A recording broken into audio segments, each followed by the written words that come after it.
7th of October was a hard day for you. Why?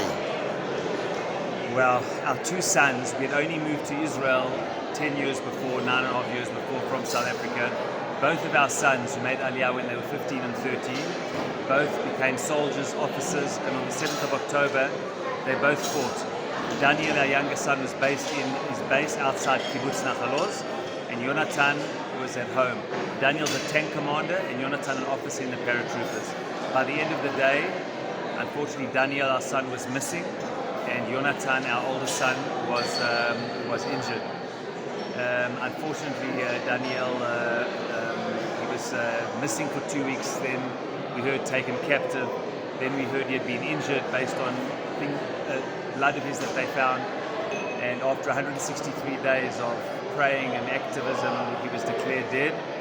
We were lucky that we had part of his uniform to bury. We had his uniform with blood on. We buried that. So we have a grave on Mount Herzl in Israel's National Military Cemetery. But we're still waiting to bring back his body for burial. He's one, unfortunately, 101 hostages that are still there, about 36 of which have been pronounced dead.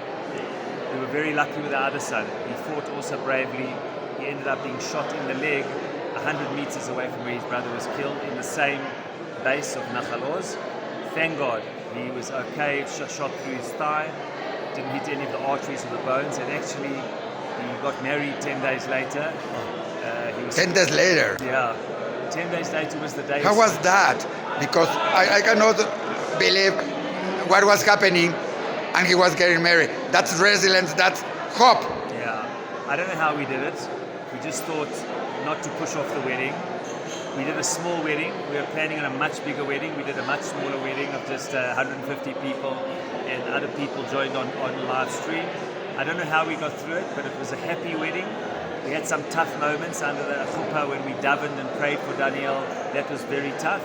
But Baruch Hashem, it passed and we had a very happy wedding. And you know, I learned an amazing lesson, that you can have pain, angst and anxiety with happiness and simcha and gratitude for Yonatan. I don't know how, but we did. I'm going to ask you about that, because you are the leader of an important Zionist movement. Yeah. And when you hear these stories about losing sons, being in a war, many will say, why do I have to go to Israel? Yeah.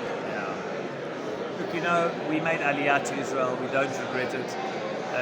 9 million people live in Israel, 7 million Jews. Israel is where I'd say it's the center of the Jewish people today. And you know, in general, the lifestyle in Israel is good and the standard of living is good.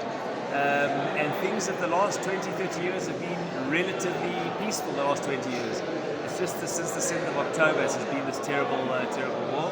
But it's an amazing place to live. Israel's on the go. If you went to Israel, you wouldn't think a war's going on. People get on with life and are living.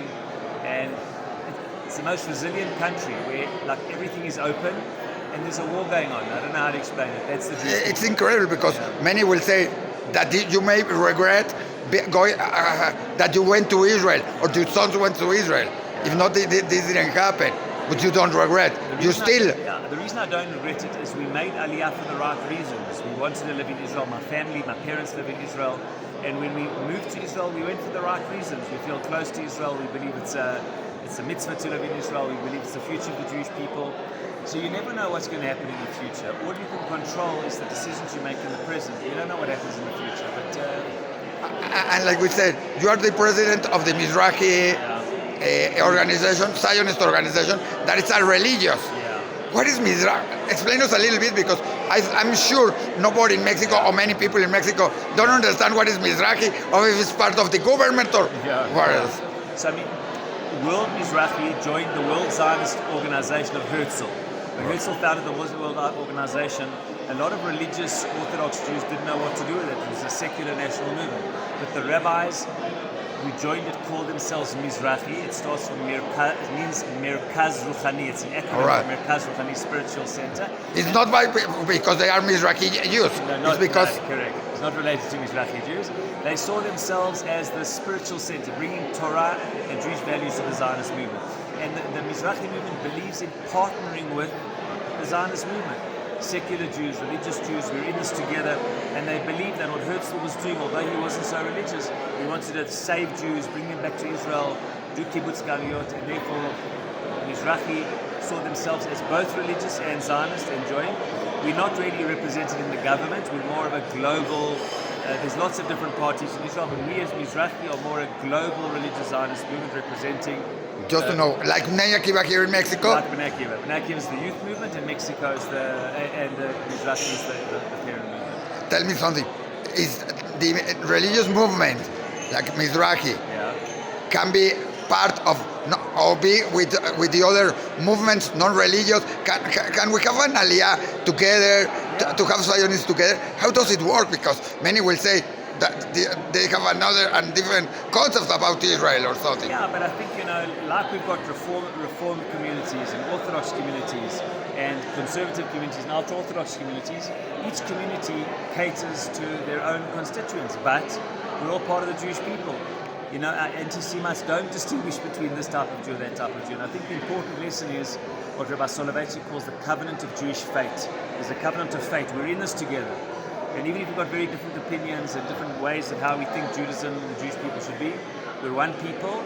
We're in it together. Pesach, coming out of Egypt, happened before Shavuot Matan Torah. Before we received the Torah, we had to be one people. And I think that's what is most important today, is to be able to understand that we are one people, and no matter what our views are, we're part of the same people, and we need to forge our history together. I better run, okay? All right, thank you.